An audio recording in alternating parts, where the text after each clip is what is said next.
Good evening, everybody. Welcome to Courtroom Insider. It's Thursday. The weekend is almost here. Hope you're having a good week so far. It's August 21st, 2025. I'm Nate Eaton. So glad you're here with me.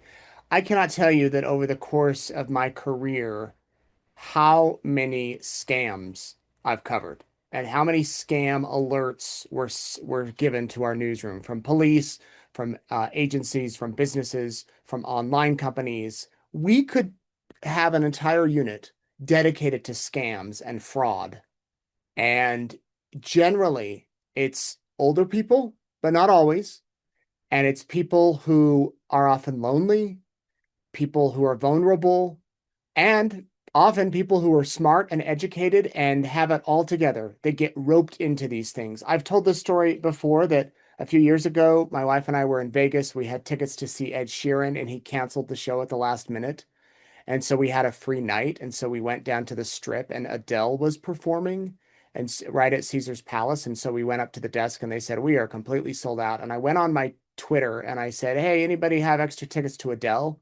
And within seconds, I got a message, a private message from someone said, "Hey, I'm a viewer," meaning they watched me, I assumed, on East Idaho News. "I've got two tickets to Adele. Here's where they're at." And they were really prime seats. And the person said, "We want $500 for each." And I'm like, "Whoa, that's a lot of money." And they said, "Well, they're worth 800 and we'll give them to you." And I said, "Well," and I was questioning it. And they said, "Pay us via Zelle," which I'd never used Zelle. And Erica's like, "It's a scam. Don't do it." And I was so close to sending the money to get into the concert until we were outside the theater. And another lady's like, "If they really have two tickets, they'd be down here trying to get rid of them. That's a scam." And luckily I didn't do it. But I know people in our own newsroom who have got sucked into these scams. And it might be for 10, 20, 30 bucks, $100 or whatever. The woman that I'm about to introduce you to, over $1 million to a scammer in Nigeria. She met this man on a dating site, a faith-based dating site. And here's the thing. She carried on the relationship with this guy for 2 years, over 2 years, a 500 grand a year over 2 years to over $1 million. And how it ended is crazy to me. How she finally realized that this guy wasn't real. It's crazy. It's crazy how it all ended. She was embarrassed. She said, "I'm never going to talk about it again. I'm never going to tell anybody about it." And then she went to a women's meeting and she told four friends. And two of them, I believe it was two, or a few of them had said, I I got scammed too. Not to the tune of $1 million, but a couple thousand. And another one said, "My mom got scammed." And she realized that this was huge to the point that now she and others have created a scam recovery group. People who have been scammed, there's a support group for them. And it's just incredible the amount of money, trillions of dollars that has gone to these scammers, and the amount of people who are falling prey to this. And so I hope tonight, this isn't necessarily a court case, which is kind of what we focus on here on Courtroom Insider, but I've covered plenty of court cases surrounding these things. And if the person that scammed this woman could be found, they definitely be brought to court because they've been doing all sorts of illegal activity. And Debbie's probably not alone. So right now, I want you to listen to and watch my interview with Debbie Montgomery Johnson. So, Debbie, a lot of people, if you give a one-line sentence like "this woman was duped out of $1 million on an app," they're going to think, "What? How does that even happen?" So, can you take me back to the beginning? Why don't we start fresh from the beginning of your story? Sure, and we'll change the wording because it wasn't duped. But I've Okay, learned a lot since then. good So the point. story, this began back in 2010. My husband had passed away suddenly on April 8th, 2010, and I was busy trying to run his company, trying to figure out how to run it because it was his company, not mine. And I was thrown into it. He died suddenly, walked out the door on a Wednesday night, died Thursday morning, and I got the phone call from my youngest son that said, "Mom, Dad just died. I'm coming home to take care of everything." How did he die? He had a heart attack. Oh, He walked out the door for a business trip, was just going to the other side of Florida, the west coast of Florida, and that morning woke up and went downstairs. He was in a hotel and gave his keys to a man in the breakfast area and said, my truck's over there, call 911, I'm having a heart attack. And he was gone in a half an hour.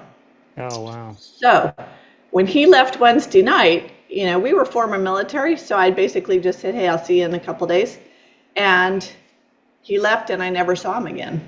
And it was kind of, for me, it was like he'd gone off on what we call TDY, temporary duty, and had just forgotten to call. I mean, literally, I never saw him again. My mother and dad lived on the west coast of Florida, and they took care of everything over there. And flew my kids in. I had 4 children. The youngest was 15. The oldest was 21. And actually, one of my daughters was at BYU, Idaho, and called the kids and had to fly them home. And it was a blur for the next 6 months because. And what year was this, Debbie? 2010. 2010. That's right. 2010. So it's been 15 years. I mean, it's gone really quickly now. But back then it was something I hadn't ever planned. I knew Lou was not going to live to 100, but I sure didn't expect him to walk out the door and never see him again. Right. And so at that point, I was working. I was a treasurer at the school district. I left a banking job years before, and was working at the school. And I was at a treasurer's end of the year meeting, and I had actually turned my phone off because I didn't want any messages to come in. And I never checked my phone at those meetings. And about an hour into it, I went out on a break and I saw that I had 12 or 13 messages on my phone, and the first one was from my son. And that's when he said, Mom, Dad died. And so I came home, and because the hardest part there was that my youngest was only 15 and he was in high school down the street. And I knew with social media the way it is and people knowing our family that something would happen, and I didn't want Maddie to see it online. And so I went over and got him and brought him home. And it was amazing to me at that point because people just were flooding the house. Food was flooding the house. So if I could say anything about to people that have lost someone in the family, had enough fruit salad and pasta salad and everything else to eat for 6 months. Right. But I was really grateful for people that would help. The only thing that I didn't have a good grip on, though, was running Lou's company, because I had nothing to do with it. Of course, I had my own job, and the reason I did that because it gave me benefits. Lou had started a vitamin supplement company years before that we didn't have any benefits, so I was working strictly for benefits. And 6 months into it, I was still, working my day job at the school, going to swim, because I found swimming laps was my way to regain control, at least whatever control I could have over my emotions and everything else. And I would come home and work for hours. And fortunately, I'd had really good experience. I was a former bank manager, senior branch manager for World Savings at the time, and then Wachovia, Wells Fargo. And I was former Air Force officer, former paralegal. I had had really, really good work experiences. And so when this happened, I was able to contact some of Lou's biggest clients, some of his biggest suppliers, and said, you need to help me out. And they were wonderful. And I also realized at that point, there's no I in team. And even though I wanted to keep it going myself, I had to call in an accountant and call in, people to help me out. And I got involved in a women's entrepreneur group because they became sort of my board of directors and people that I could call and say, how do I do such and such? And 6 months into it, my friends said, you need a life, because all I was really doing was working. And I didn't have any time to grieve Lou passing because I was working. I was keeping the roof over our head. So when they said that, you need a life, they meant you need to start dating. Well, I don't know about you, but I'd been married almost 26 years. And the idea of dating was just anxiety ridden. Right. Because I all those, not good enoughs from when you're a teenager came back. Even though I'd had extraordinary careers and a life, I just felt, you're not pretty enough, smart enough, skinny enough, all those enoughs, which was ridiculous. But I had to get over that. And when my girlfriends said that I needed this life, they wanted me to get into dating, and they said, try online dating, it's safe. So called my mother, who I figured would be the greatest critic of all, And she was really amazing. She was probably in her 70s at the time, and she said, "One of my best friends just did that. She met the man, and they're married and having a great life. Go for it." Wow. My brothers were not so encouraging. They were like the Inquisition, and you need a background check, you need this, you need that, and I'm like, "Oh, guys, come on, it's just dating." Yeah. So I went into it, and actually, it was very interesting. It was a faith-based dating site, and again, I felt it would be safe. I had friends that had been on that site before. And so I dipped my toe in, but tried to be perfect as I could. I didn't want to show any cracks, and didn't want to be I'd always been told by my husband that I was like Mary Poppins, practically perfect in every way, right? Because that's what we do. And I didn't want to have any baggage coming along. So my profile was pretty good, but I did all of it by myself, thinking that I knew how to do this.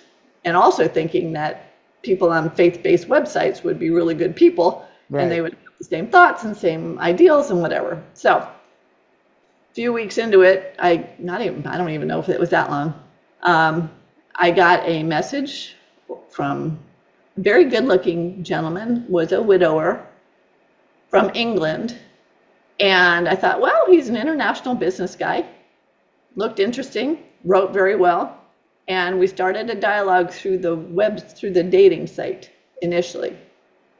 Very quickly moved into Yahoo Chat, which at the time back then was pretty phenomenal. I was kind of techie, but it was like instant messaging on the computer. And I And remember think that Debbie, this is before like FaceTime, right? absolutely, yeah, this was again 2010, Yeah. and there was no FaceTime and there was no Skype. Well, I guess there was Skype.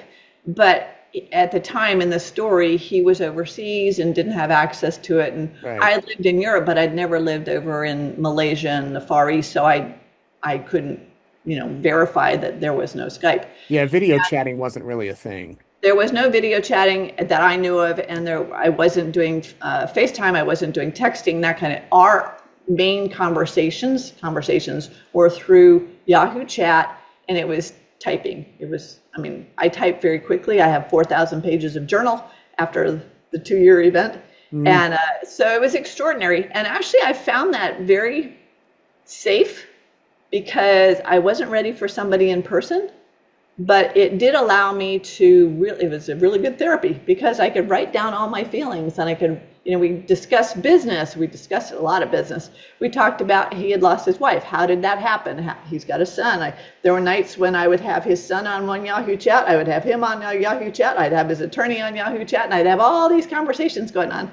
So And was his English good? Was it, it was very good. The only time I questioned anything was at the very beginning. I'd gotten an email from him, and in it he says, "You can call me Eric Cole." His name was Eric Cole. He had his PhD, and I thought, that's a weird name, a weird way of saying my name is.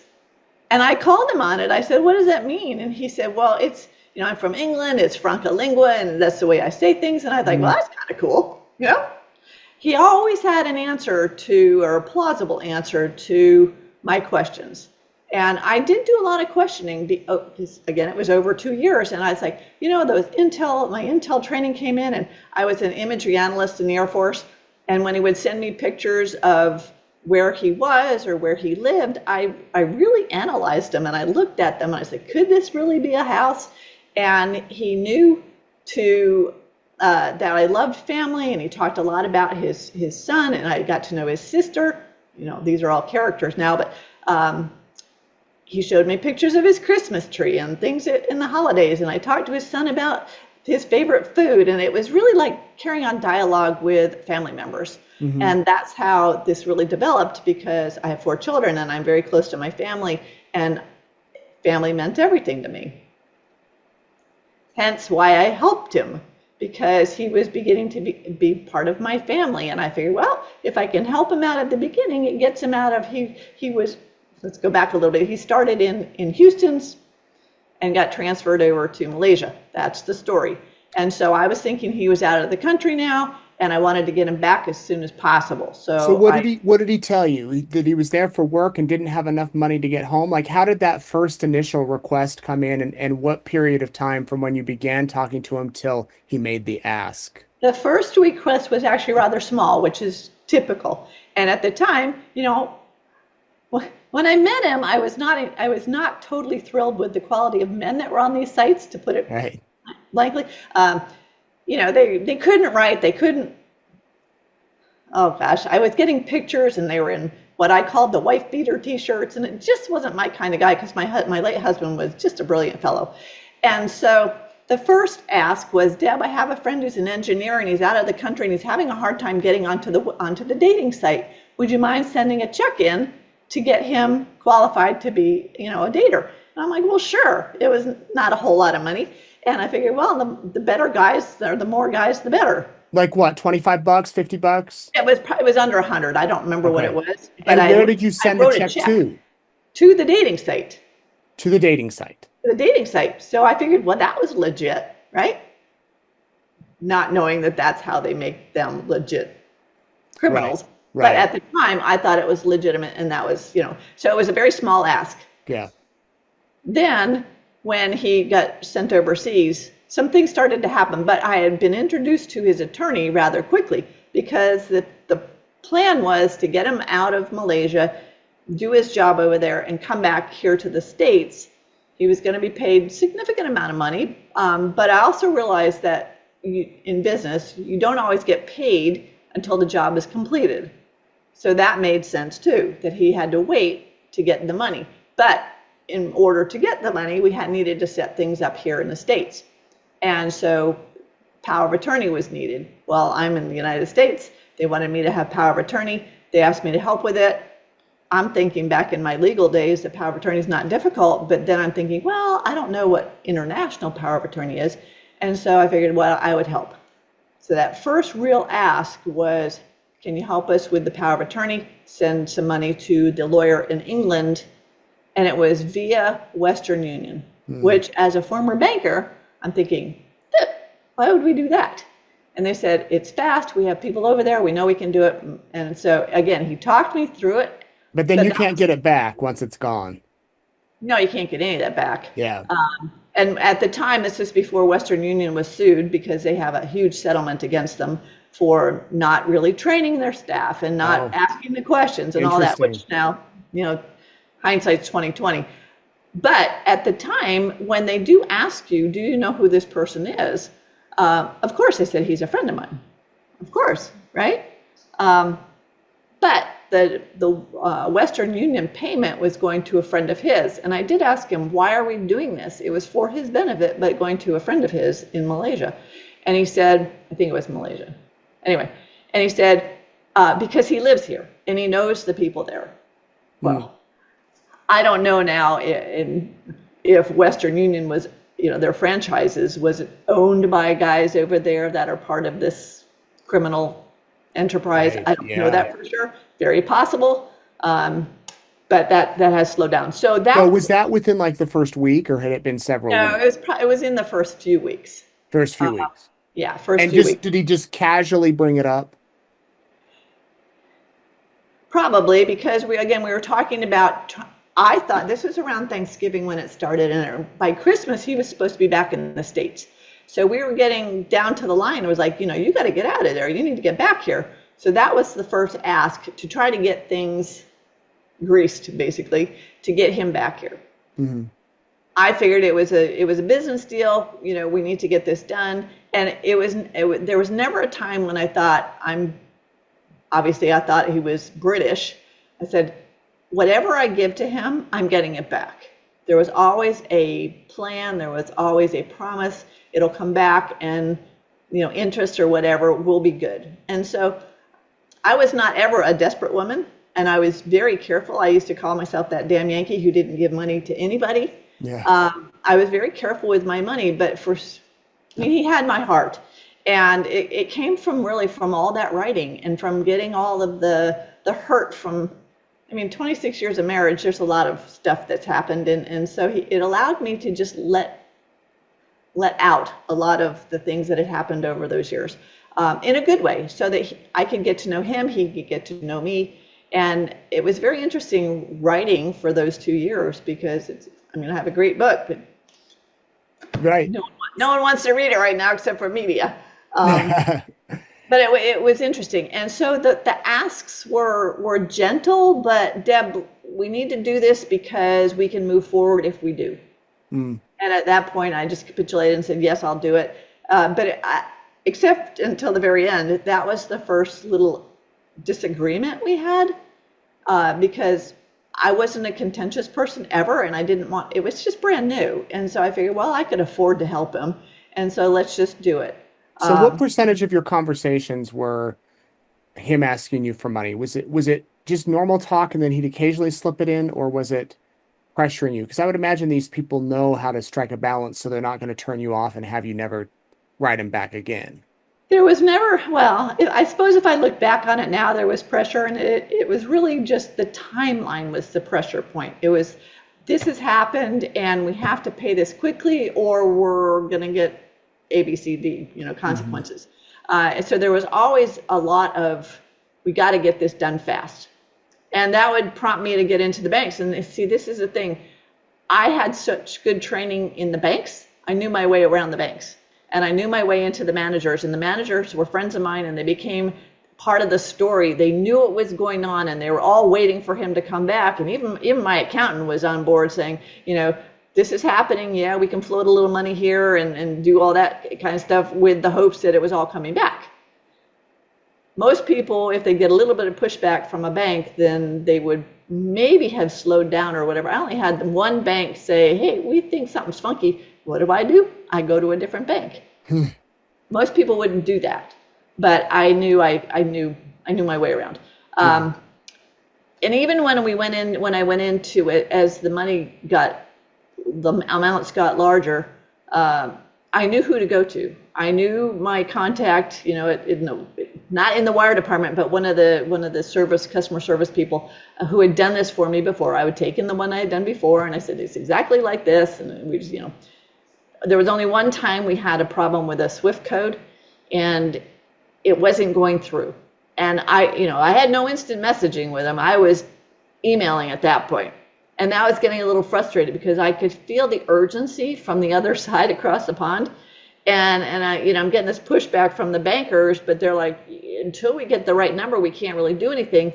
And it didn't happen often, but it was enough to make me feel uncomfortable. And then once it was done, I would send a copy of something to him, and it would be all better. Everything would be good until the next. But the asks they came, at times when it was plausible that there was a tariff problem, there was a customs problem, there were things that were going on back then that I didn't understand. And I had no reason to not trust who he was. No one had ever told me about online fraud back then. And so I just figured he's just having some bad luck over there. And as soon as we can get this done, we'll get him home. So did you ever call him? I had talked to him a couple of times, not regularly because it was so far away. He had a British accent, which played into the story. No one told me that Nigerians have British accents. Right. But that was part of it. And another time that I talked to him, one of my boys was here, and he intercepted a conversation and just became unglued. And so I got angry at my son because he actually got on the chat and he was just ripping the foul words out. I'm like, Charlie, excuse me, I didn't mean to give his name, but I'm like, I never raised a son to act like that. What, because he knew you were being scammed, or? He wasn't sure, but it just didn't feel right to him. And prior to that, my older son, all the boys, I have 3 boys and a girl, my boys were like, Mom, don't. And I was like, stop. I'm the adult here. Leave me alone. Mom, don't. I'm like, I stopped talking to them. And that's what happens. You get isolated from your family and friends because the criminals, and they're not scammers, they're criminals. They don't want you to be talking to anybody but them. They want your undivided attention, which he had. Because he was with me, 2 o'clock in the morning, 6 o'clock in the morning, all day long. And it didn't dawn on me that did he not have a regular job? But he did. It just seemed like he was across the pond. We were 12 or 18 hours apart. And he'd contact me in the middle of the night here. And it was like that Pavlov's dog. I would be sound asleep and I would hear my computer go ding, ding, ding. And I would run into my office and I'd be on the computer for hours typing back and forth. And I would get up at, 6 o'clock to go to work. Wow. exhausted, but I did it because Yeah. it was thrilling. It was just the endorphins and everything was going fun, and it was really it was an exciting adventure, something that I had never done before. Yeah, I got a little bit worried about the money, but again, because we had gotten so close over those 2 years, at least I thought we had, I trusted that what he said was going to be, he would get it back to me. I had no reason not to believe it. And there were times when, I mean, I lost a lot of money, which I didn't have. And I always want people to know that I did not have $1 million in my bank account. I found it because I felt like he was my family. And so I sold jewelry. I sold some of my investments. I, my 401ks, my retirement accounts, I always had the promise that he would get that money back to me because I'm like, hey, I'm going to get huge penalties if I don't pay this stuff back. I can take loans, but I need to pay it back within a certain amount of time. And as that time went on, that got me really nervous and really worried. So $1 million over how many years? Two, two Two years. years. But what's really scary is that it's happening so much faster today Yeah. for so much more money. And more people are being taken. And that's the frightening part of it, is that it can happen to anybody. And I don't want anybody out there thinking, oh, it'll never happen to me, because it could. And if it doesn't, I hope it doesn't, but it could be your mother or your sister or your husband or your brother. It could be anybody Yeah. at the right time, because we all get distracted, or, in my case, it was a dating thing. But I work with women now that were taken for not as much as I was, but $1 too much. But they were playing games on Words with Friends, or they were part of a women's group and somebody got a friend request. And what happens is you let your guard down because, well, they have a mutual friend. And you say, well, if they're a mutual friend of so-and-so, then it's okay with me.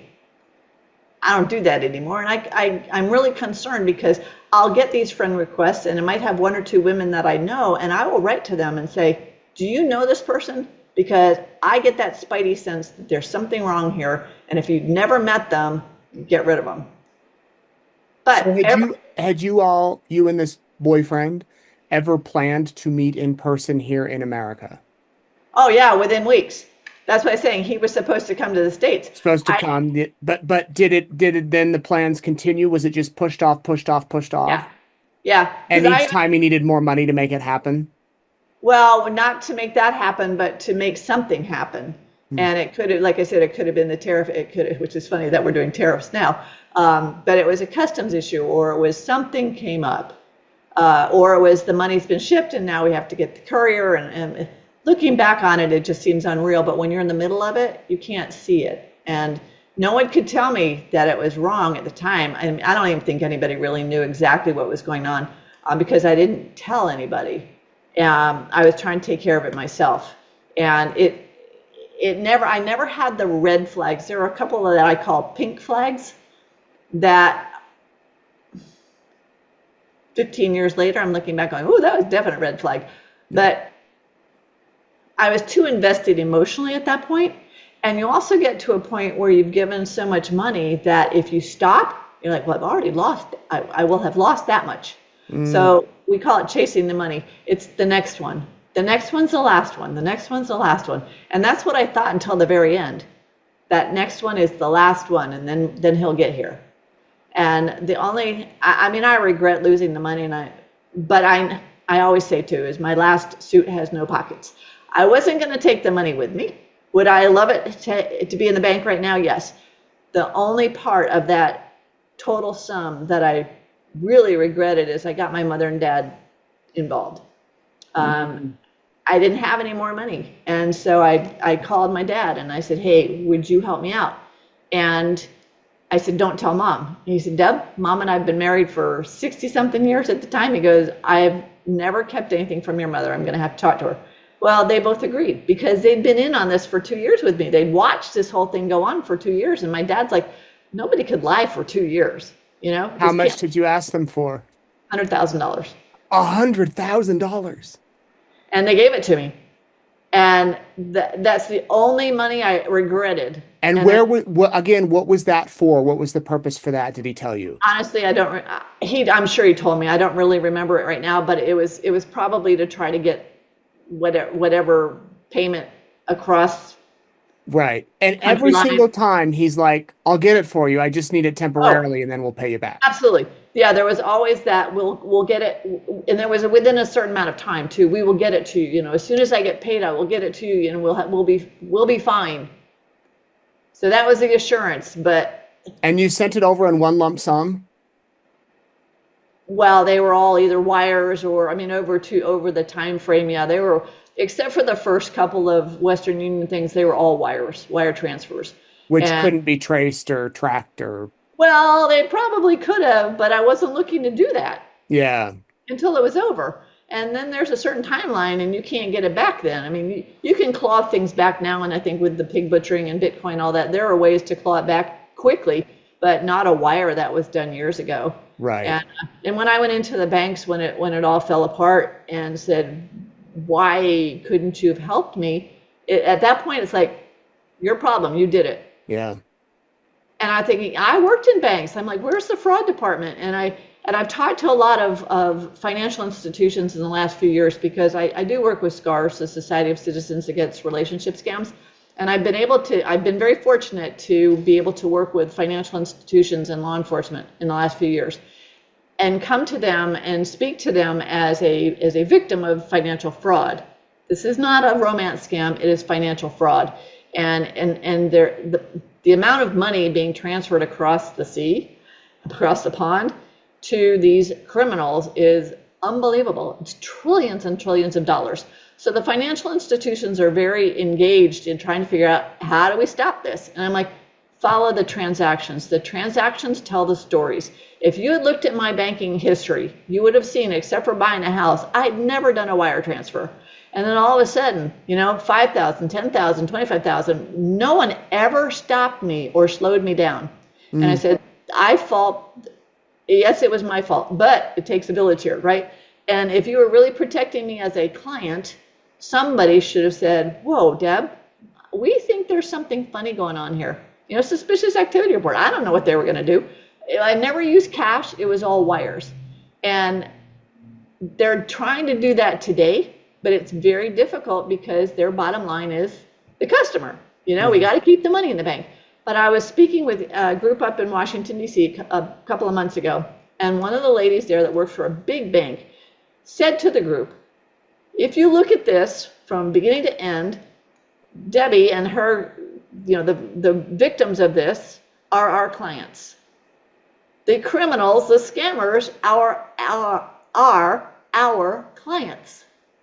They are, because the money goes from me to another bank account in the banks. So here I'm the victim, and then, he's the perpetrator. What they're trying to do is slow down. How do we stop Debbie from doing it? Very difficult, because I told them, you cannot treat a victim, or a survivor, I like to call them, but a victim at the time, you can't treat them like a 2-year-old, because you will lose a client. They will not listen to you, And so you've got to be really careful, and you've got to listen. You have to understand what's going on here and try to work with that person rather than shutting them down. Because as soon as they close down someone's bank account and refuse to help them, now the victim is a victim of what we call institutional betrayal. Because now that institution has shut us out. And how does a victim regain control of their finances if they've been shut out? Yeah. Or if they're not listened to?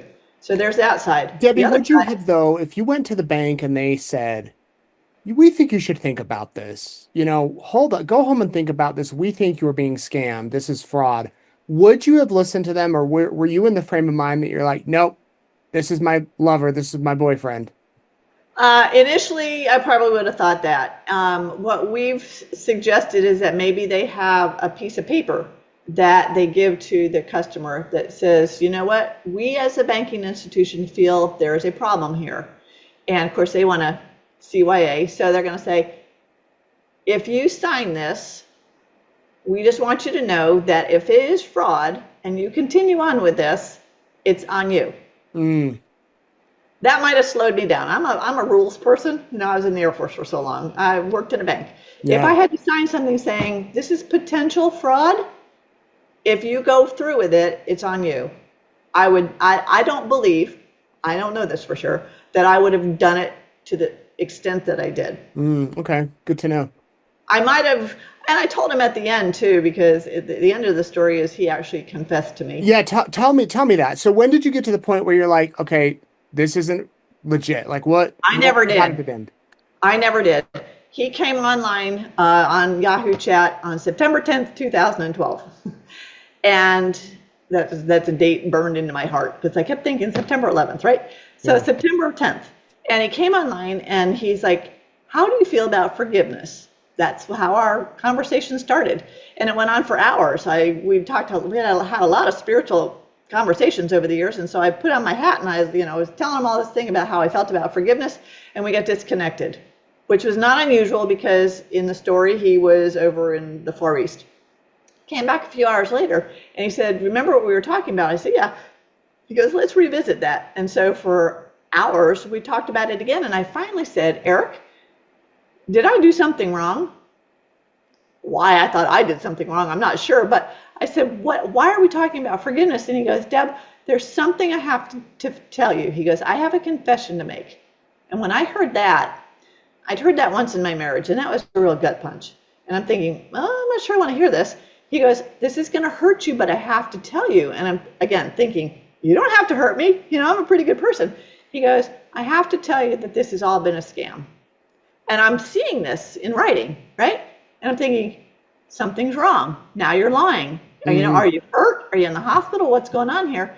And he goes, no, this has all been a scam, and I'm sorry. And I said, well, you need to prove to me that you're lying, that you're not lying now. And so he said, I'm going to show you on Yahoo Chat that there's a camera function. Of course, I'm like, oh my gosh, I've been asking for 2 years. Right. And so he walked me through it. And if you can visualize this, in my office, I have 2 big screens, and I'm looking at pictures of my handsome Brit on the screensavers. And in the corner of my computer, my monitor, comes up this little Yahoo Chat camera. And now I'm looking at this dark-haired, dark-eyed, dark-skinned young man with a big smile on his face. And for me, it's like hitting a brick wall. Oh, it was man. a moment where I'm like, oh my gosh, what has happened here? And he wanted to keep it going. And I was like, not the money part, but the friendship part. And I'm thinking, are you out of your mind? I had no more money left. And I said, I've sent this much money to you. And he goes, well, I'll get you $10,000 back. I don't have the rest. And I'm thinking, I'm not sure that's going to happen. But I did take a picture of him, in that moment when Do you have it? It's on my website. Oh, okay. I'll pull it. Yeah, I'll send it to you. That's the only picture I have of the real. His name is not Eric Cole. It was Joseph, and Joseph was probably in his early 30s, and Joseph was from Lagos, Nigeria. Not once in that whole 2 years did I ever expect or get a hint that he was not English and from London and on assignment in the Far East. And why do you think he confessed? He said he couldn't do that anymore. He said he was feeling bad. And I'm thinking, over those 2 years, I hope a little bit of my kindness rubbed off, and his conscience affected him for a moment. Because I asked him, I said, why have you done this? And that's the whole story. And you hear this a lot of, it's the culture, and we don't have any money, and our families have been taking, our parents are not with us anymore, and I'm taking care of my siblings. I don't know how much of that's true or not. I think it's just the right now, and I've learned a lot over the years, is that organized crime is huge in Nigeria, everywhere else. But in Nigeria, they are educated in universities. They are like big call centers. And it wasn't just one, and I tell people now it's not a he. It was not just Eric Cole or Joseph, whoever. It is they. And if you look at my story, there was a son, Kenny. There was a sister, Mary. There was an attorney, whatever his name was. And they're organized in groups. They're large, and they're trained to do the beginning part, the middle part, the ask, the close, the whatever. And I don't know if he was there the whole time. It did occur to me, here I had 4,000 pages of journal, and I could look back at the answers, all my questions, and occasionally I would ask a question that I had already seen the answer to make sure that I got the same answer. And I did, which was amazing to me. So I don't know if they keep journals too, or if they keep cliff notes, or what they do of all the conversations, because it's not just one person. But I just got the impression that he just finally got a little bit of conscience and couldn't do it anymore. Why did he confess? I don't know, because I would say 99% don't ever say who they are. They just sort of ghost you, which it was really a blessing for me, if I can find any blessing out of it, is I'm really grateful that I saw him and his face, because in an instant I had closure to the story. If he had just disappeared, to me it would have been like when Lou died and I never saw him again. Right. But this time I would have been out a lot of money. And it Well, might the have question is, where did this guy go? where did he go? Is he dead? Is he sick? Is it, whatever happened to him? And so a lot of women that I work with now, I said, if you need a face, here's your face. Wow. Did he send you the 10,000? No. No, and my mom and dad came over. I called them up right away, and they came over, and it was sad actually, because the day that Lou died, they came over here the next day. I'm on the other side of Florida, and they were with me, so they came over the next day, and they knew the story, and they went to the FBI with me. I called the FBI, and I went in to the office here in Palm Beach, and they were nice. It's hard to get into the FBI. It's hard to talk to them, but they said, Deb, look, in Palm Beach County, there are more men than women that get taken for over $1 million, and none of them will talk. Men are very difficult victims. Yeah. And so they're like, we're sorry, there's nothing we can do for you unless you can get him over here to the States. I'm thinking, are you kidding? I mean, I've got a lot of pilots in my family who would love to fly over there. Right, pick him up. Take him out. Yeah. But at that point, I decided that I'm not telling anybody about this story anymore. I was so sad and ashamed, and all those bad words that Embarrassed, you blame yourselves for. I mean, I could forgive him before I could forgive myself. And that's sad, because it was not my fault. The only thing that I did, and I've learned this in the past, is that I said hello. Because they are so well trained that once they get you, it's just you get sucked in, and it's not your fault. As I told my boys, I said I did not send money to a Nigerian national that I knew was a Nigerian national, because my boys were, they're military pilots, and their security clearances were coming up, and I'm like, guys, I've had security clearances. I have talked to the FBI. You don't have to worry. But I found that, especially my oldest son, felt really bad after the fact, because he didn't find out from me. He found out from a podcast or a thing I'd done that his wife was listening to. Oh my. And he became unglued, and I let him. We were doing a Skype, and I let him just vent, because I realized that he was the oldest. He was the one that said he was going to come home and take care of me after Dad died. And I think he felt like I hadn't trusted him, and that he wasn't there for me. He didn't protect me. And it changed our relationship for the good, because now instead of, him looking at me like, Mom, don't, and me looking at him like my young son, we were looking at each other as adults. And he said, Mom, just let me know that you won't do this again. And if you have to talk about it, let me know. I said, well, I'm going to talk about it, because this is my mission now. And what I was alluding to earlier about the women's organization, about, a few months later, after this all fell apart, I was at a women's meeting down in Fort Lauderdale, and one of the girls at lunch said something about online dating, and she said, I rolled my eyes at her, and she said, what's that about? And so I told 4 ladies the story, and they're like, you have to tell. I'm like, absolutely not. I will never tell that story again.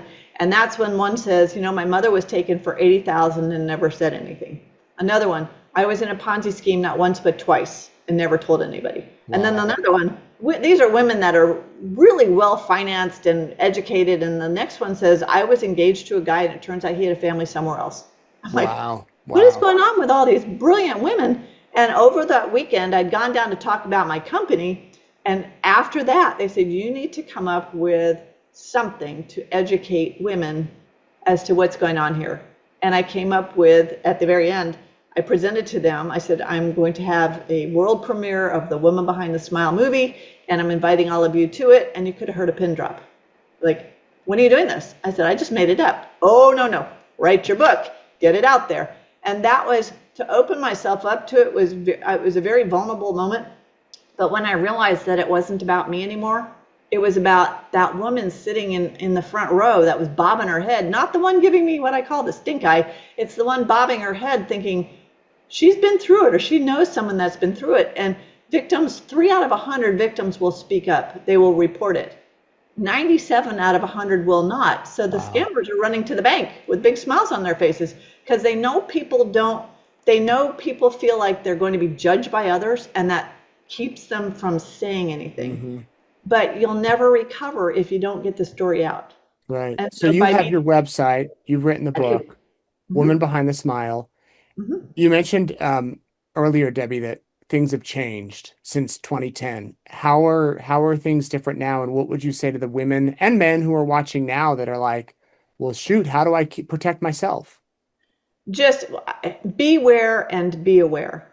And don't think that it can't happen to you, because it can.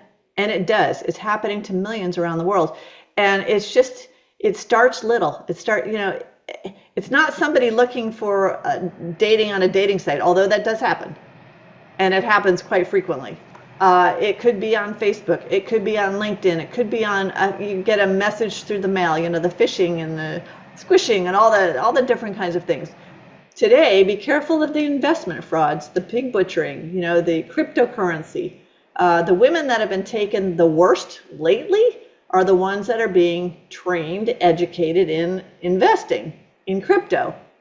And the websites are incredible. The guys come on and we're going to train you and you're going to make money, and it looks like you're making money, and then poof, it's gone. Very difficult. The other thing is, and I've seen this with older women, is that they're being instructed by these guys to go to Bitcoin ATMs. They don't know how to use a Bitcoin ATM. I've never seen one. And they'll be coached on the phone. They'll be there and they're on the phone, and the criminals are saying, go here, this is how you do it. And they get flustered and they don't know how to do it. And I had a friend one of my financial planner friends, her sister got taken for 10 grand. The only reason it stopped was because she was so frustrated that she couldn't get the machine to work, that the owner of the convenience store finally came over and said, I think you're being scammed. You need to stop. They don't do that, which is amazing to me, that they have them set in the back in the dark. And, I don't know if the owners of these stores get a cut from those things. I don't know how it works. But there's got to be more understanding of those machines, because you don't normally get a 65, 70, 75-year-old woman putting cash into a Bitcoin machine that's not a scam. Well, I have noticed over the past few years, like at Walgreens, they'll have the warnings by the gift cards that say, like, you might be getting scammed if someone asks you to buy $10,000 of Amazon or whatever. Which is big in our area, these gift card scams where you're more on a call rather than a website. It's a call and it's go get this and bail your grandson out of jail or things like that. It's the grandparent scam. But, I thought those had stopped because a lot of the big companies, Walmart and those, they won't let you buy that much. I was on a call last night with a woman from Michigan, and she said she knows of a person up in Michigan. He'd gone into Lowe's, got $6,000 worth of gift cards. Now she's not sure if it was all Lowe's or if it was someone else, but nobody stopped him. I'm like, nobody buys $6,000 worth of gift cards if it's not a scam.